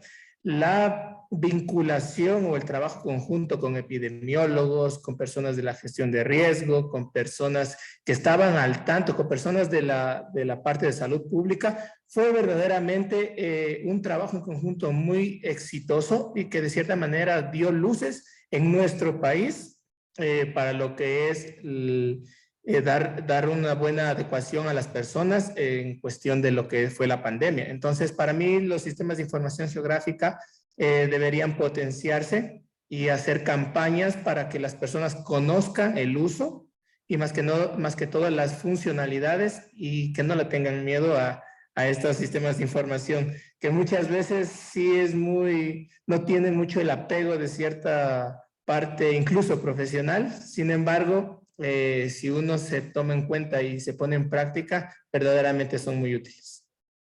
Gracias, Stalin, por tu valioso aporte. Bueno, yo les tengo una pregunta. Esta tarde hemos visto exposiciones brillantes en diferentes ámbitos, pero todas convergen en un punto: el uso de la geoinformación a través de los sistemas de información geográfica y técnicas de geoprocesamiento. ¿Ustedes por qué creen que para un país es importante tener profesionales capacitados en este ámbito? ¿Y cómo podríamos motivar a la juventud a que se inclinen por una carrera enmarcada dentro de las ciencias geográficas? Paulo mencionó en su exposición que en Brasil hay una reducción de horas de la clase de geografía. Me viene esta inquietud acá a mi país también, donde vemos que ciertas universidades cierran las carreras y cada vez nos vamos quedando con menos profesionales capacitados en esta área.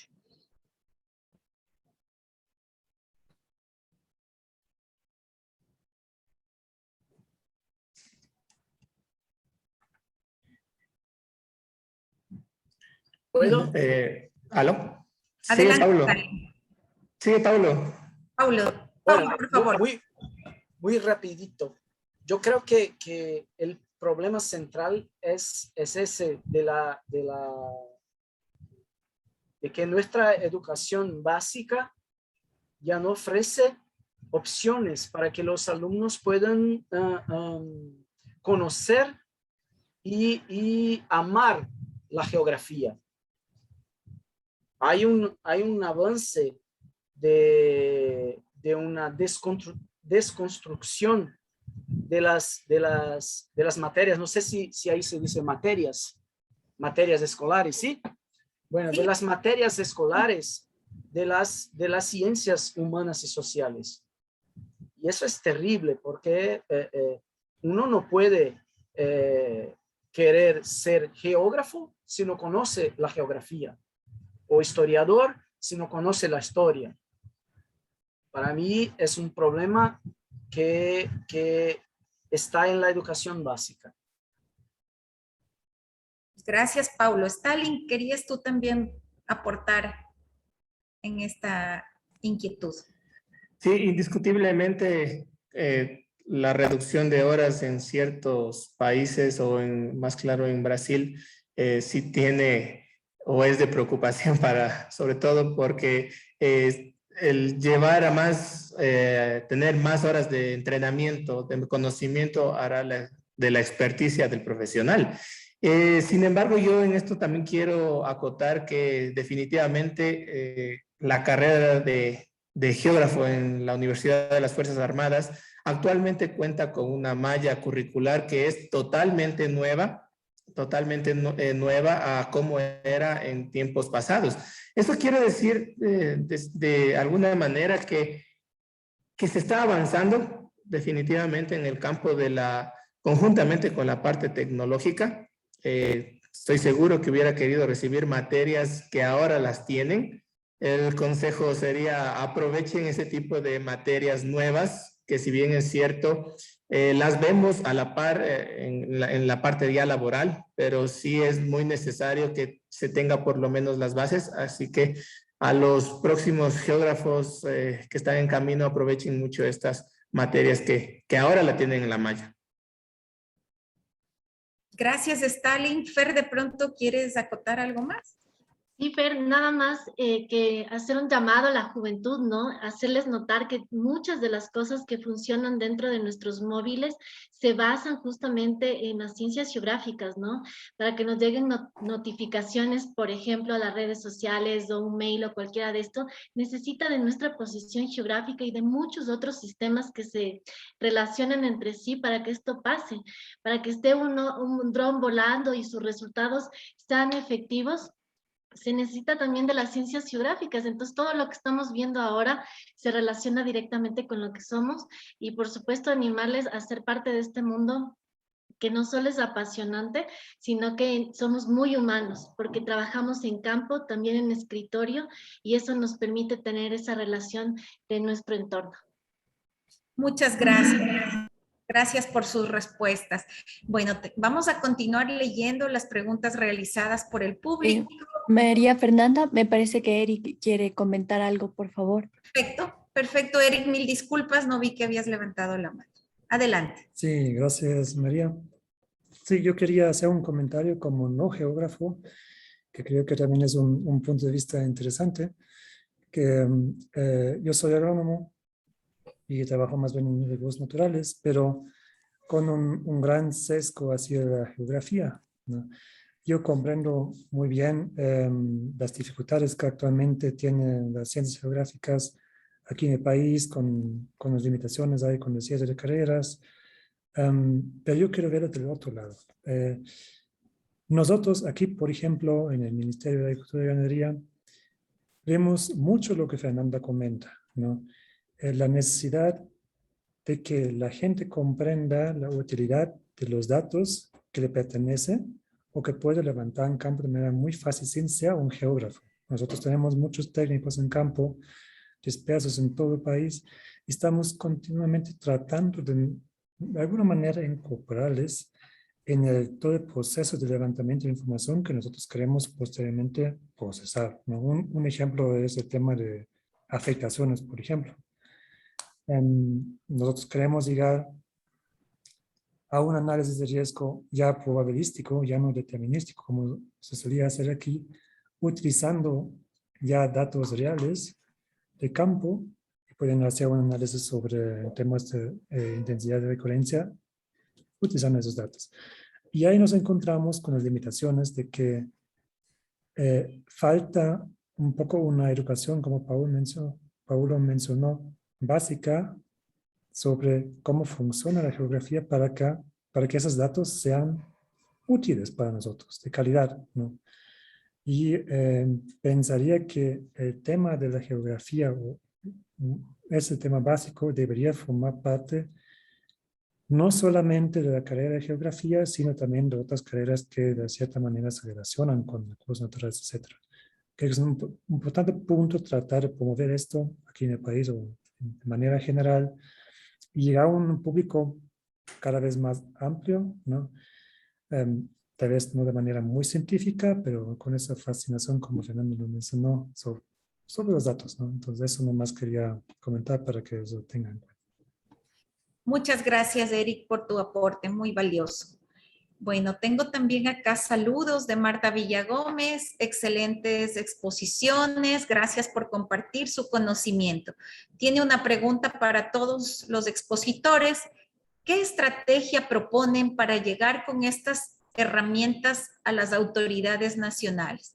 Porque los técnicos e investigadores no somos muy políticos. Saludos a todos y reitera sus felicitaciones.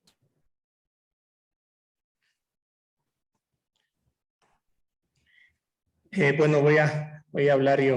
En este sentido, creo que muchas veces, e inclusive no solo las herramientas geomáticas, es muy difícil de compartir o plasmar o indicar a las autoridades. Muchas veces sabemos que, sobre todo en los municipios, sabemos que llegar al alcalde, llegar a transmitir la información que se genere y que se realiza en lo que es el territorio es muy difícil. Aún más las herramientas geográficas, cartográficas.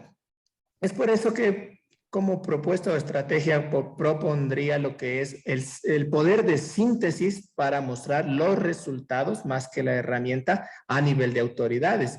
Si bien es cierto, saben las autoridades que se utilizan herramientas para llegar a un producto, pero si el producto es muy bueno y es de utilización de los diferentes técnicos, de la población, de toda la ciudadanía, creo que no sería ya mostrar la herramienta como tal, sino que los productos hablarán por sí solos. Esa sería la estrategia. Perfecto, muchísimas gracias. ¿Desean acotar algo más? Sí, Fer, solamente decir que ya está en un propósito personal, ¿no? De cada uno de poder incluirnos más. Necesitamos más de la participación ciudadana. Es súper importante como técnicos incluirnos en esto. Un dato ejemplo es lo que hemos venido trabajando con la Ley de Gestión de Riesgos Nacional, que ha venido ya muchos años y que está ya en agenda a través de varios esfuerzos colectivos, y que obviamente eso demuestra que de la parte técnica y científica también podemos marcar una diferencia. Y a eso sumar, como decía Stalin, allá dar resultados con las herramientas cuando son buenas. Cuando pasó lo del COVID, el Colegio de Ingenieros Geógrafos creó justamente los geovoluntarios, y fue muy interesante este trabajo colectivo, y que participó pues de una mesa también con el IGM, y demostramos que de alguna manera no importa dónde estamos ubicados, el sector geográfico en el que estemos, podemos contribuir con el salvataje también de vidas y la reducción de riesgos.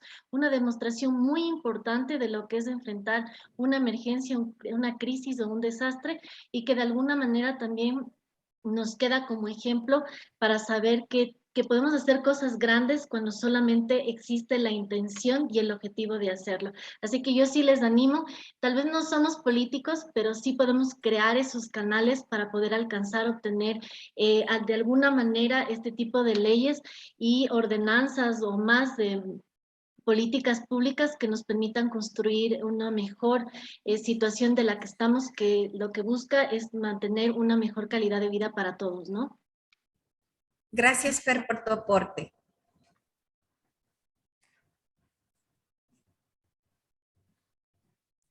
Voy a comentar también brevemente. Diga, Eric, por favor, Sí. adelante. Sí, bueno, yo en mis interacciones con las autoridades también de COE, sí me di cuenta que los resultados son importantes, como Stalin lo menciona, pero también herramientas para la visualización y difusión, ¿no?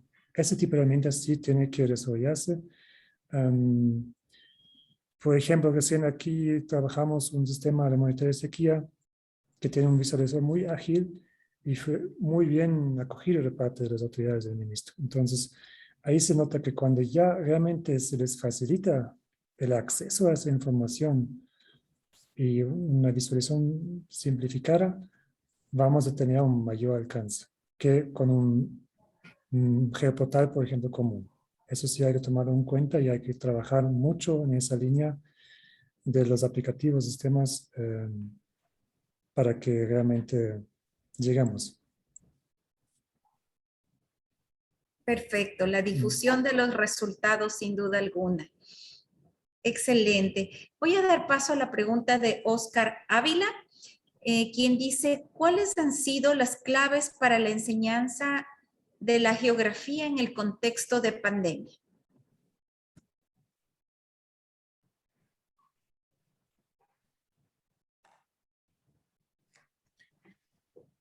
Bueno, también me voy a permitirme comenzar esta participación y ahí yo quiero acotar algo muy importante, que muchas veces la geografía nos permitía tener cierta respuesta ante algún evento como es el de la pandemia. Sin embargo, a veces también estos resultados realizan lo que es alarma a la ciudadanía. En primera instancia, nosotros teníamos cercos epidemiológicos en donde la leyenda nos alertaba que en ciertos lugares había más susceptibilidad a contagio.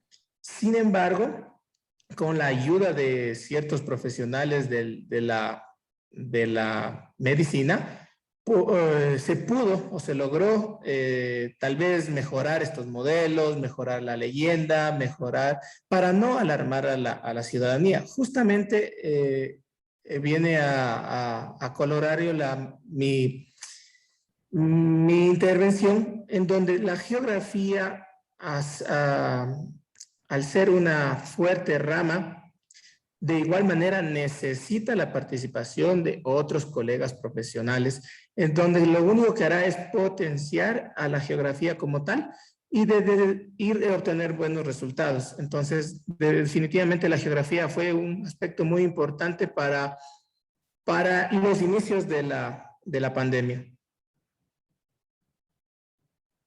Gracias, Stalin, por tu participación. Creo, Fer, que hay que resaltar el tema de las aglomeraciones. Existió varias curiosidades por saber en qué sectores estaba ya el virus, saber si estaba cerca a mí, si podía salir, qué sucedía, cuáles eran los lugares seguros, y de alguna manera las herramientas geográficas aportaron en este espacio, ¿no? En este proceso para reconocer y saber qué medidas tomar desde lo individual, desde lo familiar y en general a nivel nacional. Entonces también este tipo de herramientas aportan y ayudan para que nosotros cada día vayamos aprendiendo y adaptándonos a saber qué hacer en cuanto a la amenaza que estemos enfrentando, qué hacer con el riesgo al que me estoy exponiendo de alguna manera y saber qué tan vulnerable soy para ver qué capacidad o habilidad tengo que potenciar en mí para que ese riesgo se reduzca. Entonces sí es importante que sea parte de nuestra academia, que sea parte de nuestro aprender como individuos, porque cada uno debe gestionar su responsabilidad de vida, ¿no? Y ahí entra la prevención personal y también la prevención colectiva. Y este virus de alguna manera nos ha enseñado eso y nos sigue enseñando, porque de alguna forma es parte ya de nuestras vidas y queremos que todos salgamos bien, bien vivos, por supuesto. Yes. Gracias, Fer.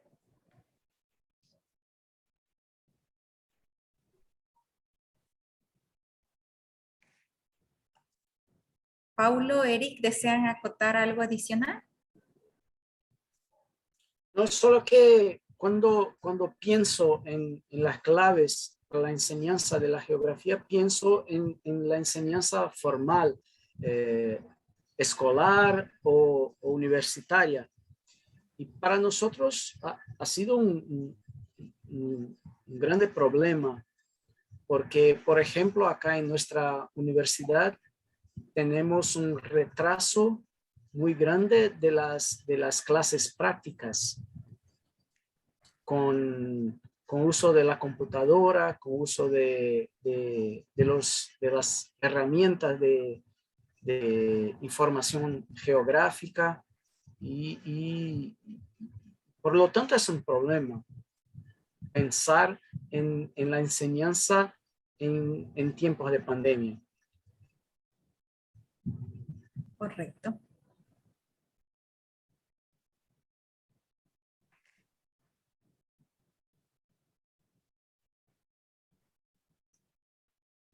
¿Algún comentario adicional? Perfecto. Bueno, nuevamente reitero el agradecimiento a todos los expositores.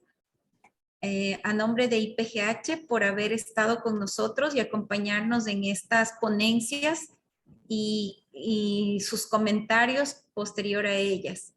Agradecer también al público que nos acompañó virtualmente, a la sección nacional y al Instituto Oceanográfico de la Armada por haberme permitido estar en representación de ellos esta tarde. Ha sido un gusto y esperamos vernos en futuras ocasiones. Muchas gracias. Gracias a usted. Gracias. Un abrazo. Gracias. Buena tarde. Un abrazo. Gracias, de igual manera.